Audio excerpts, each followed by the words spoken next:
Hello, Fort Belvoir. Welcome to Belvoir in the Know, the only podcast created especially for the Fort Belvoir community to help you stay in the know on the go.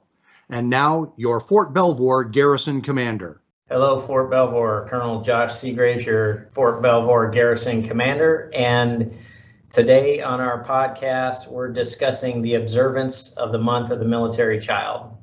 More than 1.7 million children have at least one parent serving in the military, and an estimated 900,000 children have had one or both parents deployed multiple times over the last 10 years, just to put that into context. So first, we have two special guests today. We're going to talk to our school liaison officer, Ms. Jamie Albers, who will provide an informational update about programs available to support military children, including a counseling program created specifically to support those children.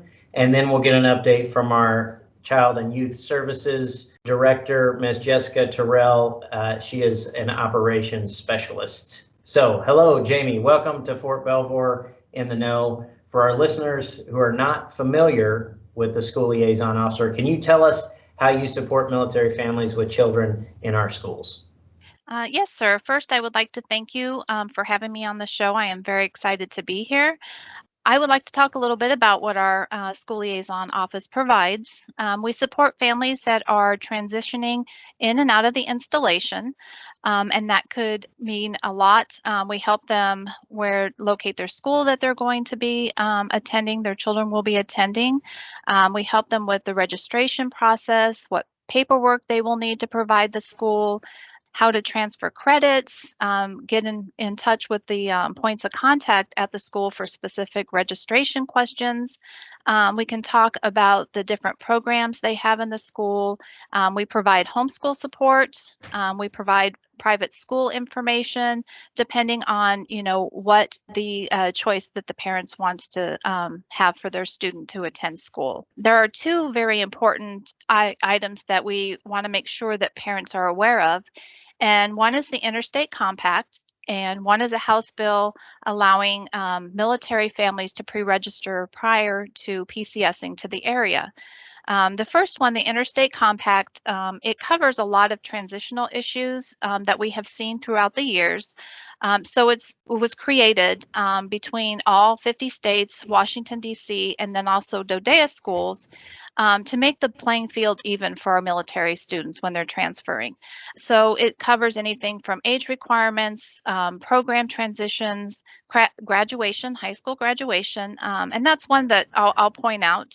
We had a family who's transferred during their son's senior year, and he did not have enough credits to graduate.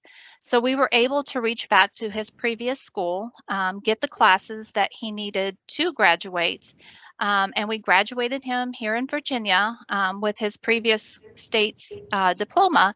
But we want to make sure that our students are on track for graduation, and this is a great compact to have for that. The other is a House bill that was passed a couple years ago here in Virginia that allows parents to pre-register their students prior to arriving in Virginia. And that helps with program placements, or, when students want to sign up for certain classes that they're not already full. So it was a great bill that Virginia, took the lead and passed for our military families. Wow, so a lot more than, it sounds like a lot more to me than just a school liaison officer. So a lot of great work there, and a couple of really good examples. So as I mentioned in the intro, we also have one of our CYS operations specialists, Ms. Jessica Terrell, joining us. Jessica, could you just share a few events and activities we've been doing throughout the month to honor our military kids? Sure. So yesterday we celebrated here in our Fairfax community and on Fort Belvoir, we celebrated Purple Up Day. And through kind of going through many military bases overseas, in the Pacific and Europe, you'll see Purple Up Day during the month of April. And Jamie actually did great work in partnering with Fairfax County Public Schools so that we all celebrated our military community, which is very large here in our area. And my child even goes to a school here in the community, and her teacher was in purple. All the kids, all the administrators there in the community were in purple, as well as in all of our CYS programs here on Belvoir. And it was really great to see that whole community effort coming together to support our kids. Yep. Yeah, I agree. I've got 2 kids at high school off post, obviously, Fairfax County, and their school celebrated as well for at least the ones that were in person. So yeah, absolutely great event, and just a reminder of all our military children. So Jamie, let's go back just a minute, and can you tell us a little bit about the counseling program, the Military Family Life Counselor Program? Yes, sir. So we have what's called the Military Family Life Counselors, and we do have them in our public schools here in Fairfax and Prince William County. We started with Fort Belvoir Elementary School here on Fort Belvoir, and we've had them in the school since 2009. When they did the addition to Fort Belvoir Elementary School, when they expanded the school and had the upper building and now the primary building, there was an additional, I believe, about 400 students. So at the beginning, we only had 2 MFLACs in Fort Belvoir Elementary School, but as they expanded and we got more students in, we realized that we needed more support into the schools. So we were able to request for an additional 2 MFLACs. So now Fort Belvoir Elementary School has a total of 4 MFLACs, and we also have the Military Family Life Consultants in our feeder school, Whitman Middle School, and Mount Vernon High School. And now the program has expanded to 12 additional MFLACs in 8 schools across Fairfax County and Prince William County. So the word is getting out about how our Military Family Life Consultants can support our students. And so our office is getting even more requests for MFLACs in their schools. So it's a really great program. Yep. Yeah, it sounds like a really good one, especially now, given all the additional stressors that everybody's going through collectively. When you think about the pandemic and virtual schooling, what are 3 primary things we should know about the MFLAC program? I would say that, to know about, the group counseling that they can perform at school. And also they had some virtual group counseling, which I would, during the pandemic, which I would like to talk a little bit about. They do have individual counseling for children as well as adults. And I think families need to know that it's confidential.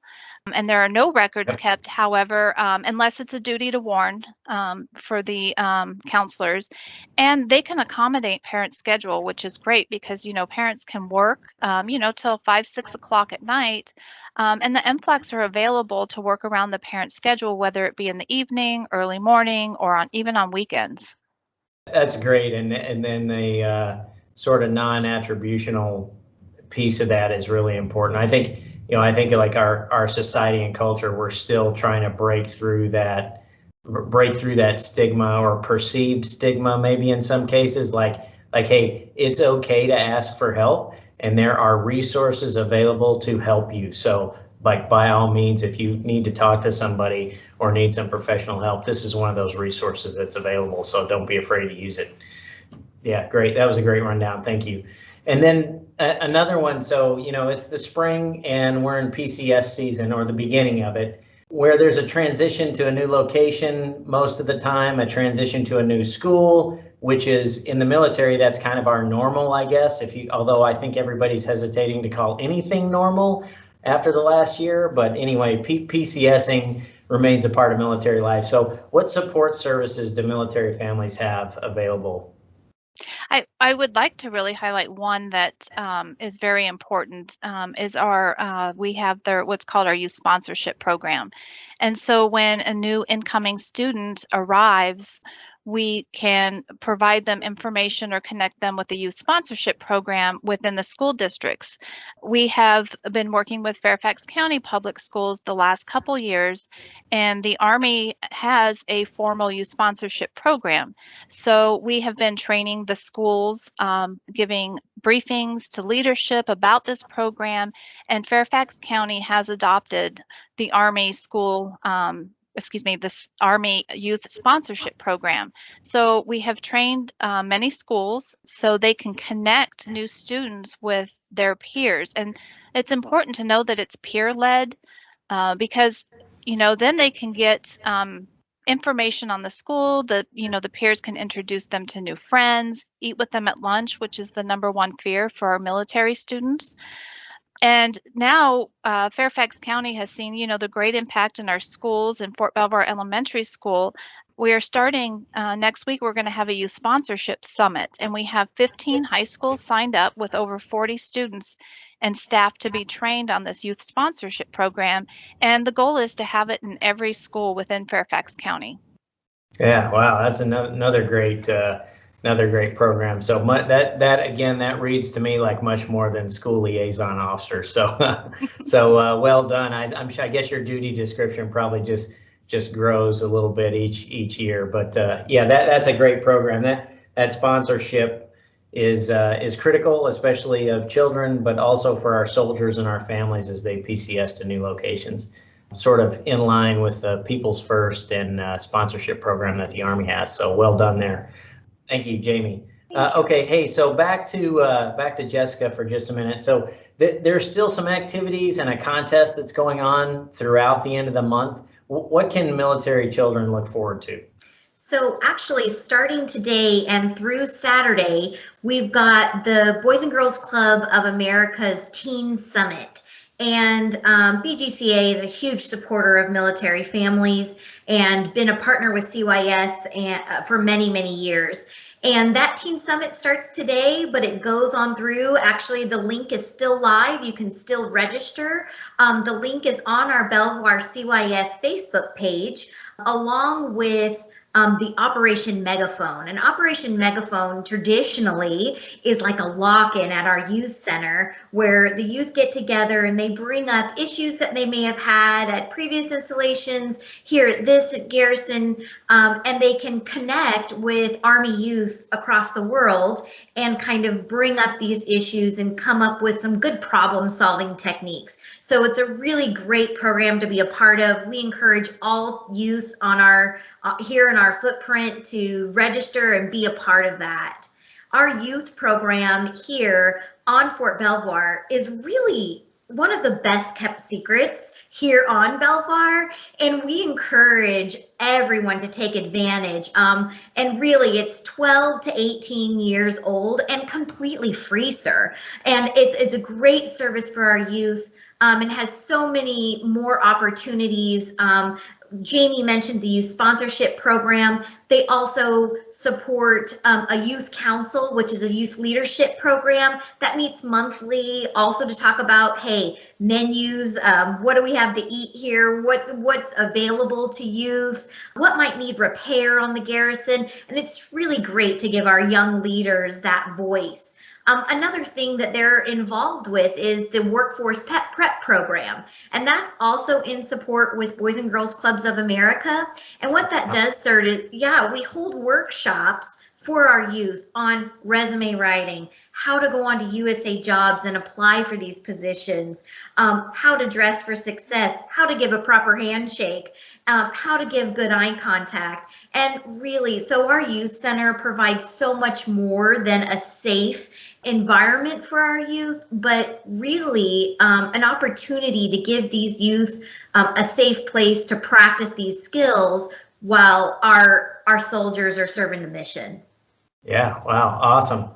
That was a really good rundown, Jessica. A lot going on there too. So and I think what's interesting about this is, about both of these examples of both CYS and then our school liaison officers, you find these examples every single day on Fort Belvoir in all areas that we support. And so, whether that's at the hospital or the USO or CYS or in our schools, there's all kinds of hidden opportunities like that, and they're real gems for our families and our community here at the Fort Belvoir Garrison. So thank you, I appreciate it. Great rundown.